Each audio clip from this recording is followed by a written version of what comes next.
家人們看好了，節日過後，大魚大肉都吃腻了，嘴饞了，肚子也厚了。今天就用鸡蛋和萝卜给大家分享一个好吃的做法。隐居90多歲的老奶奶每周都要給家人做上4、5次，好吃飽腹減油膩。嗨，大家好，我是小蘇。首先準備上1根胖蘿蔔，清水打濕之後用食鹽搓洗一下，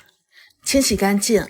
老一輩常說蘿蔔嘎嘣脆，吃了100來歲。白蘿蔔也是日常生活中最常見的食材，也被人們稱之為小人參，水分特別高，含有豐富的粗纖維、芥子油、維生素等各種營養物質，營養也是特別的豐富。大白蘿蔔不用去皮，直接改刀切絲，裝入盤中備用。接着我們再準備另一種白色的食物，海鮮菇，今天只用到頭部，直接泡在清水中，加入1小勺的食鹽，用淡鹽水浸泡10分鐘。接着我們需要準備上3顆新鮮的土雞蛋，也是用淡鹽水浸泡一下，然後準備一個乾淨的洗碗海綿布，把雞蛋認真的搓洗乾淨，多沖洗幾遍放在一邊備用。接着我們再準備上1小塊的生薑，先切絲後切片，裝盤備用。然後準備上1小袋黑豬午餐肉，沒有添加香精、色素和味精，孩子吃着也放心。改刀切成小細條。我每天都會分享1道家常美食，點擊關注和收藏，想吃不會做的時候可以隨時找到我。下面開始烹飪，準備1口不粘鍋，倒入少許的食用油，直接磕入洗好的雞蛋，開中小火慢煎，然後用鏟子把蛋黃攪散。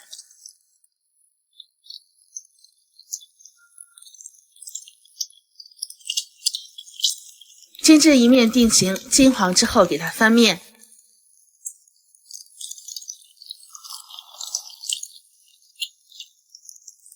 像這樣煎至2面色澤金黃，雞蛋焦香，我們就可以給它盛出來裝盤備用。接着往鍋裡放入一點薑絲，用最小火把薑絲翻炒一下，炒出肉香味之後，倒入白蘿蔔，加入1小勺的食鹽，開大火把蘿蔔炒出鍋氣，直接移入到砂鍋中，放入浸泡好的海鮮菇以及黑豬午餐肉，再加上幾個蝦仁提鮮，開中火繼續翻炒，炒出鮮味，就可以放入煎好的雞蛋，然後往裡面加入1000毫升滾燙的開水，蓋上蓋子，開中大火燉上5分鐘，燉出食材的鮮味。這個時候所有食材的鮮味基本上已經釋放出來，湯汁已經變得濃白。我們就可以往裡面多加上一些白胡椒粉調味，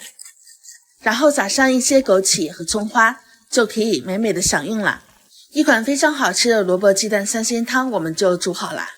湯鮮味美，少油少鹽，好吃又飽腹，